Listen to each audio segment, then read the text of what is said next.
राजस्थान में एक बड़ा भूमि घोटाला सामने आया है। कैसे पहले एक व्यक्ति का धर्म परिवर्तन करवाया गया, फिर उस व्यक्ति की जमीन को एक सवर्ण व्यक्ति को बेचा गया, फिर उसे ट्रस्ट के नाम करवाया गया और फिर बड़े अधिकारियों की मिलीभगत से उस बेशकीमती जमीन को बेच दिया गया। यह मामला राजस्थान की राजधानी जयपुर के सांगानेर तहसील के दुर्गापुरा गांव का है। आइए आपको समझाते हैं कि यह पूरा खेल कैसे रचा गया, कैसे एससी यानी कि शेड्यूल कास्ट, जिसे आप हिंदी में अनुसूचित जाति कहते हैं, एक अनुसूचित जाति के व्यक्ति को कैसे धर्म परिवर्तन करवा करके उसकी जमीन को खरीद लिया गया और फिर उस बेशकीमती जमीन को बाद में बेच दिया गया। इस वीडियो में इस पूरे खेल को समझें उससे पहले आपको एक नियम समझने की जरूरत है। राजस्थान काश्तकारी अधिनियम 1955 की धारा 42B। आपको बता दें कि इस अधिनियम की धारा 42B के तहत एससी एसटी की जो कृषि भूमि होती है उसे सवर्ण जातियों के व्यक्तियों को बेचा नहीं जा सकता, ना ही यह जमीन उनके नाम से दर्ज करवाई जा सकती है। तो इसीलिए सबसे पहले आपको यह समझना होगा कि किस तरह से वह एससी के व्यक्ति की जो बेशकीमती जमीन थी उसका धर्म परिवर्तन क्यों करवाया गया। उसका कारण यही था क्योंकि एससी और एसटी की जो कृषि योग्य भूमि है उसे सवर्ण जातियों के व्यक्तियों को बेचा तो नहीं जा सकता, ना ही उनके नाम से राजस्व रिकॉर्ड में दर्ज करवाया जा सकता है। तो उन्होंने ये धर्म परिवर्तन का खेल खेला। जिस जमीन की हम बात कर रहे हैं ये जयपुर की दुर्गापुर गांव में स्थित है और इसका खसरा नंबर है 286, 281/308 और 285/309। इस जमीन का क्षेत्रफल है 9,358 वर्ग मीटर और राजस्व रिकॉर्ड के अनुसार ये जो जमीन है वो मूल रूप से शेड्यूल कास्ट यानी कि एससी के खातेदार नंगा बलाई के नाम पर दर्ज थी। अब आप देखिए कि 28 अगस्त 1967 को नंगा बलाई की मृत्यु के बाद यह जमीन हस्तांतरित होते हुए उसके पुत्र पूरन बलाई के नाम दर्ज हो जाती है। यहां तक तो सब कुछ ठीक चल रहा था, लेकिन उसके बाद देखिए कि कैसे धर्म परिवर्तन का फर्जी खेल शुरू होता है और किस तरह से गैर कानूनी तरीके से इस जमीन को एक सवर्ण व्यक्ति के नाम ट्रांसफर कर दिया जाता है। जैसा आपको बताया कि राजस्थान काश्तकारी अधिनियम की धारा 42B के अनुसार ये लोग किसी भी तरह से एससी एसटी की जो जमीन है उसे सवर्ण व्यक्ति को नहीं बेच सकते। इसीलिए जो मूल खातेदार था नंगा बलाई, जब उसकी जमीन उसके बेटे पूरन बलाई के नाम हो जाती है तो फिर पूरन बलाई का धर्म परिवर्तन करवाया जाता है। इस पूरन बलाई को ईसाई बनाया जाता है और ईसाई बनाने का दावा करने के लिए और उस दावे को फिर सिद्ध करने के लिए ये लोग जयपुर के एक चर्च से प्रमाण पत्र भी बनवा लेते हैं। यानी कि अब नंगा बलाई का बेटा पूरन बलाई जो था अब पूरी तरह से ईसाई बन चुका था, उसका धर्म परिवर्तन करवा दिया गया था। आप खेल को समझिए, देखिए कि कितना दिमाग इस में लगाया गया उस बेशकीमती जमीन को हड़पने के लिए, फिर उसे करोड़ों रुपए में बेच देने के लिए। 1 सितंबर 1967 राजस्व रिकॉर्ड में म्यूटेशन मंजूर कर नाम बदलकर अब पूरन सीमेन कर दिया गया था, यानी कि पूरन बलाई का नाम पूरन सीमेन कर दिया गया। चूंकि अब उसकी जो जाति थी वो ईसाई कर दी गई थी, इसलिए राजस्व रिकॉर्ड में भी अब उसका नाम पूरन सीमेन और जाति ईसाई दिखाई गई। इसके ठीक 2 दिन बाद 3 सितंबर 1967 को यह जमीन जो थी वो सवर्ण समुदाय की जो महिला है जिसका नाम कमला देवी अग्रवाल बताया जाता है उसके नाम ट्रांसफर कर दी गई।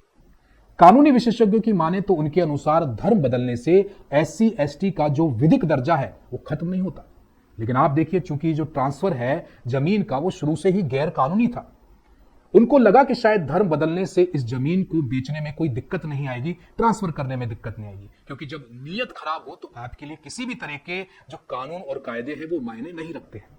फिर 29 मार्च 1973 को मानक राज, रामचंद्र सक्सेना और प्रेमलता जैन ने एक राज वेलफेयर ट्रस्ट की स्थापना की। इन लोगों का कहना था कि हमने ये जो ट्रस्ट बनाया है उसका उद्देश्य गरीब छात्रों को फीस देना, उनकी फीस उपलब्ध करवाना, उनको निःशुल्क किताबें उपलब्ध करवाना, चिकित्सा सहायता प्रदान करवाना, ये सारे उद्देश्य इन्होंने बताए। इनका कहना था कि हम ट्रस्ट के माध्यम से जो धर्मार्थ कार्य हैं उन्हें करेंगे। लेकिन आप देखिए कि ये जो जमीन थी वह कमला देवी से ट्रांसफर होते हुए प्रेमलता, विजय कुमार और कुमारी मन्नू के पास पहुंचती है। फिर आता है 8 मई 1975 का वह दिन जब इन लोगों ने एक रजिस्टर्ड दान पत्र, यानी कि जिसे आप दान डीड कहते हैं, उसके माध्यम से ये पूरी की पूरी जो बेशकीमती जमीन थी जो कि पूरन सीमेन के नाम से हो गई थी, उसे राज वेलफेयर ट्रस्ट को दान कर दिया जाता है। आप देखिए कि ये पूरा की पूरा जो खेल है वो कैसे चलता है कि पहले उस व्यक्ति का जो एससी का था उसका धर्म परिवर्तन करवाया गया, उसको ईसाई बना दिया गया, फिर उसकी उस जमीन को सवर्ण महिला को बेच दिया गया। इसके बाद जब बात नहीं बनी तो इन्होंने ट्रस्ट बनाया, ट्रस्ट को फिर ये जमीन दान कर दी और उसके बाद इन्होंने उस जमीन को बेच दिया। लेकिन 28 जून 1982 को सक्षम अधिकारी द्वितीय ने आदेश जारी कर जमीन के 5183.68 वर्ग मीटर हिस्से को शहरी भूमि अधिनियम 1976 के तहत सरकारी अधिकरण के योग्य घोषित कर दिया। सरकारी अधिकरण यानी कि उनका कहना था कि अब ये जो जमीन है वो सरकार की होने वाली है।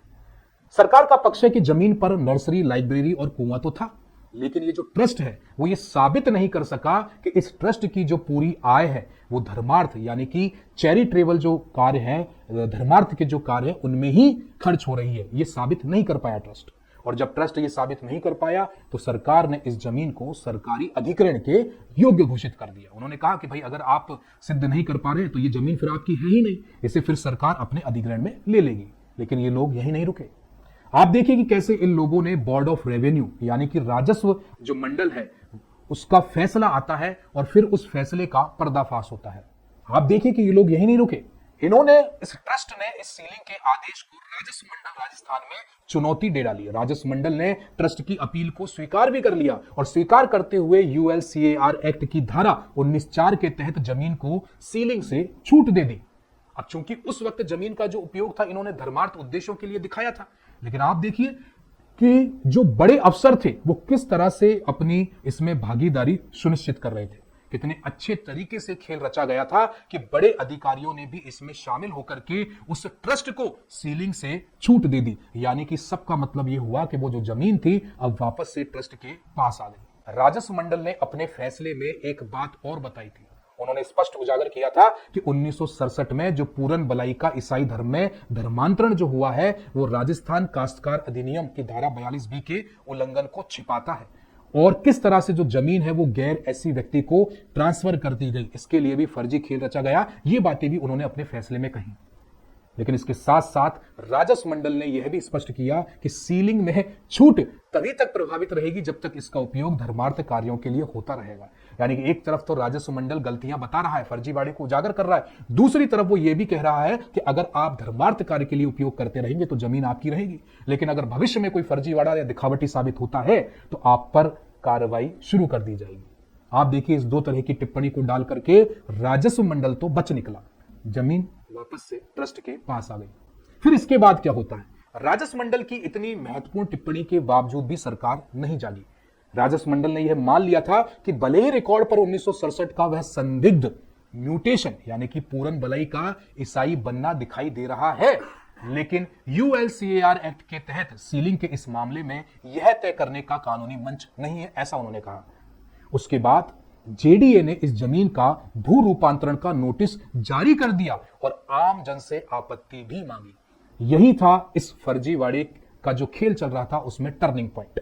ये टर्निंग पॉइंट क्यों साबित होता है? क्योंकि जब वहां से आपत्ति मांगी गई तब एक सामाजिक कार्यकर्ता जिसका नाम विनीत सांखला है, वो विनीत सांखला अपनी आपत्ति दर्ज कराते हैं। इतना ही नहीं बल्कि एसीबी यानी कि भ्रष्टाचार निरोधक ब्यूरो में भी शिकायत दर्ज करवाते हैं, और यहीं से इस पूरे के पूरे फर्जीवाड़े खेल का खुलासा होता है कि कैसे पूरन बलाई का धर्म परिवर्तन करवाकर उसे ईसाई बनाया गया, फिर उस जमीन को एक कमला देवी अग्रवाल नाम की महिला को बेचा गया, फिर उसके बाद ट्रस्ट बनाया गया और कैसे उसके नाम इस जमीन को दान कर दिया गया, और फिर इसे वापस से राजस्व मंडल ने उस ट्रस्ट को दे दिया, और फिर कैसे ट्रस्ट ने देवस्थान विभाग की अनुमति के बिना ही इस बेशकीमती जमीन को बेच दिया।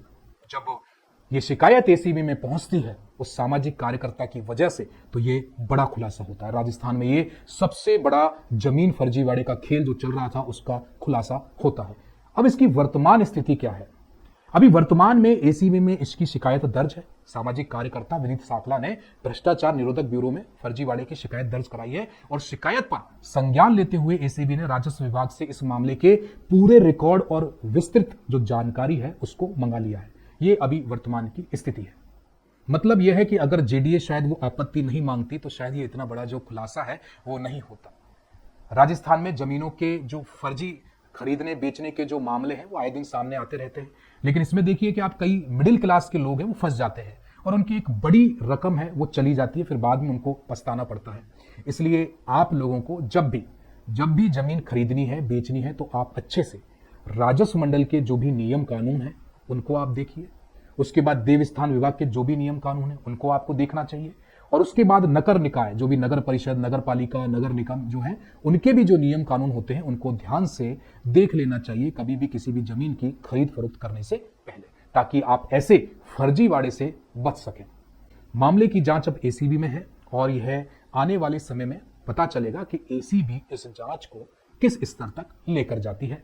आपके आसपास भी इस तरह के कई सारे मामले होंगे जिन्हें आप हम तक पहुंचा सकते हैं। आप देख रहे थे जी न्यूज भारत, मैं बेअंत सिंह चौधरी, नमस्कार।